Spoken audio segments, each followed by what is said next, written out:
శ్రీ మహాలక్ష్మీ నమః. నారాయణ సమారంభాం వ్యాసశంకర మధ్యమాం అస్మదాచార్య పర్యంతాం వందే గురు పరంపరాం.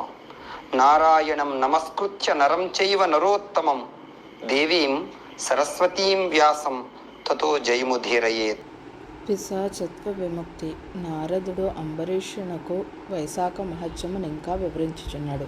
శృతికీర్తి శృతిదేవునికి నమస్కరించి ఇంకను వైశాఖ మహత్యమును దయించి వివరింపగోరుచున్నానని ప్రార్థించును. శృతిదేవుడు ఇట్లనియే: రాజా, జన్మజన్మల పుణ్యం ఎప్పుడే ఓ భగవంతుడకు శ్రీహరి మహిమను వ్రతముల గొప్పతనమును తెలుసుకొనవలెను బుద్ధి కలుగును. ఇట్టి ఆసక్తి గల నీవు భాగ్యశాలివి.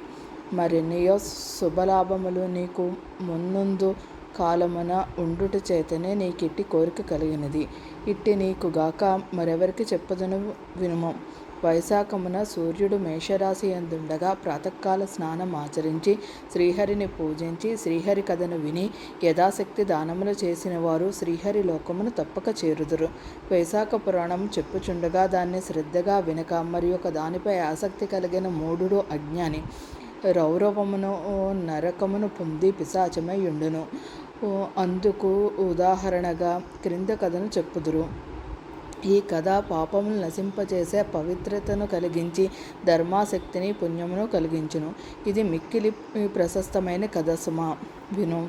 పూర్వము గోదావరి తీరమున బ్రహ్మేశ్వరమును పుణ్యక్షేత్రం కలదు. అచ్చట దుర్వాస మహాముని శిష్యులు సత్యనిష్ఠుడు తపోనిష్ఠుడు అనువారు అచ్చట నుండిరి.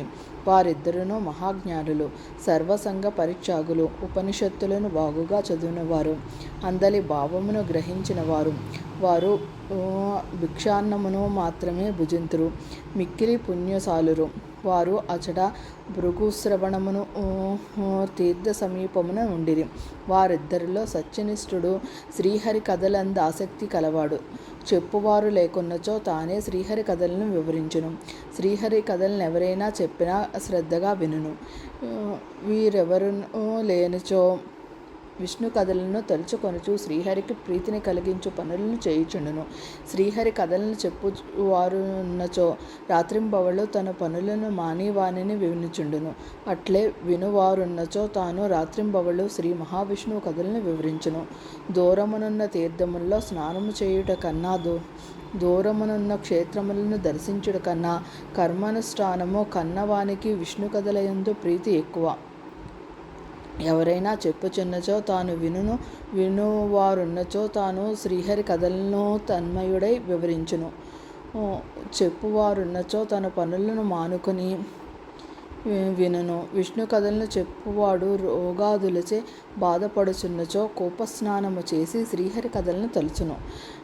విష్ణు కథా శ్రవణం లేనప్పుడు స్వకార్యములను చేసుకొను. విష్ణు కథా సమానాసక్తులు సంసార బంధమును ఉండవు కదా.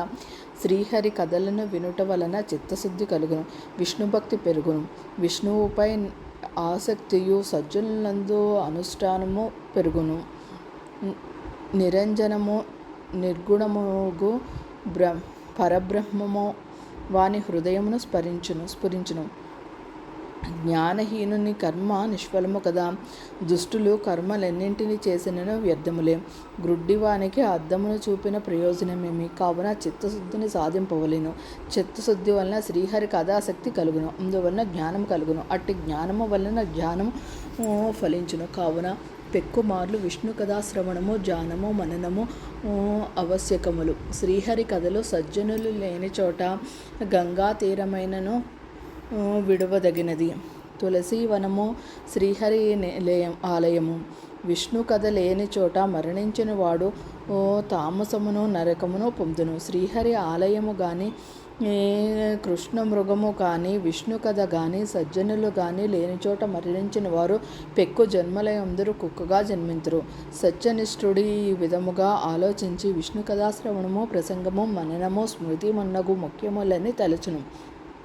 ఇంకొకడు తపోనిష్ఠుడు. వీనికి పూజ జపాదులు కర్మలన్న ఇష్టము. వానినెప్పుడునూ మానక పట్టుదలచో చేయుచుండును. శ్రీహరి కథలను వినడు చెప్పడు. ఎవరైనా చెప్పుచున్నచో తీర్థస్నానమునకు పోవును. తీర్థస్నాన సమయమున శ్రీహరి కథా ప్రసంగం వచ్చినచో తన పూజాది కర్మకలాపము పొగడుగనని దూరముగా పోవును. అతన్ని అనుసరించి అందువారును స్నానాది కర్మలను ఆచరించి తమ ఇంట పనులను చేసుకుంటా అందిష్టమ కలవారే ఇందురు. ఇట్లెంత కాలం గడిచినను తపోనిష్ఠుడు కర్మానుష్ఠానము తప్ప శ్రీహరి కథాశ్రవణము చింతనము స్మృతి మున్నగు వాణ్ణి ఎరుగుడు. ఇట్టే అహంకారి కొంతకాలమునకు మరణించును. శ్రీహరి కథాశ్రవణం మున్నగునవి లేకపోవటిచే పిశాచమై చిన్న కర్ణుడను పేరు నుండును.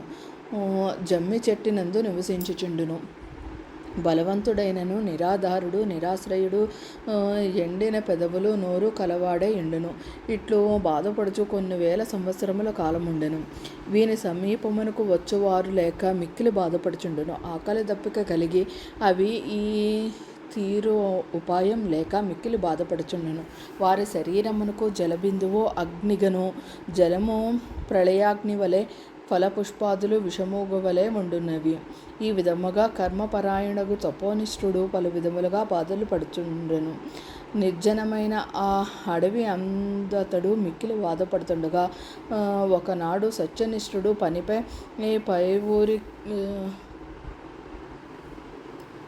పై ఊరికి పోవచ్చు ఆ ప్రాంతమునకు వచ్చును. అతడు పెక్కు బాధలు అనుభవించుచున్న చిన్న కన్నుని చూచెను. దుఃఖించుచు శరణాగతుడై వానికి భయపడకుని ధైర్యం చెప్పువాని బాధకు కారణం అడిగాను. అతడును నేను కర్మనిష్ఠుడను వాడును దూర్వాస మహాముని శిష్యుడును కర్మ పరతంత్రుడనై శ్రీహరి కథాశ్రవణాదులు చేయవాడును మూఢుడనై కర్మలనే ఆచరించుట వలన ఇట్టి వాడైతిని. తన వృత్తాంతమంతయు వానికి చెప్పెను. ఆ దురదృష్టవశమున మీ దర్శనమైనది. నన్ను మీరే రక్షింపవలెనని పలు విధములుగా ప్రార్థించును. వాని పాదములపై పడి దుఃఖించును. సత్యనిష్ఠుడు వానిపై జాలుపడెను. తాను 2 గడియల కాలం వైశాఖ పురాణ శ్రవణం చేసిన ఫలమును వానికి సోదకముగా సమర్పించును దారపోసెను. ఆ మహిమ వలన కర్మనిష్ఠుని పాపములు తొలగెను.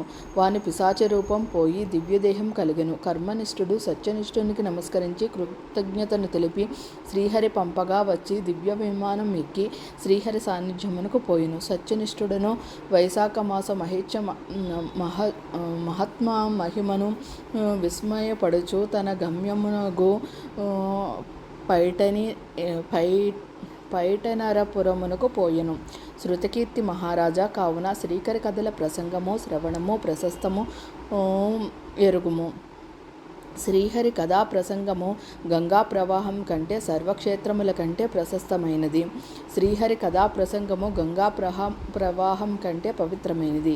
గంగా తీర వాసులకు ఇహలోక భోగములు ముక్తి కలుగునో లేదో కానీ శ్రీహరి కథయను గంగా తీర వాసులకు ఇహము పరము నిశ్చితములు సుమ అని శృతకీర్తుడు శృతదేవుడు భగవత్ స్వరూపము ఈ విధముగా వివరించును. ఏకోవా శ్రీ సర్వభూతాంతరాత్మ ఏకం రూపం బహుదాయః కరోతి తమాస్మత్తం ఏను పశ్యంతి ధీరా తేషాం సుఖం శాశ్వతం నేతరేషం. ఏకో దేవ సర్వభూతేషు గూఢః సర్వవ్యాపీ సర్వభూతాంతరాత్మా కర్మజక్షః సర్వభూతాదివాస సాక్షి చైవ కేవలో నిర్గుణస్య. ఏకో నారాయణో నద్వితీయోస్తి క్వచిత్ ఏక ఏవ శివో నిత్య సనోన్మచ్చ ఫలం వృషా.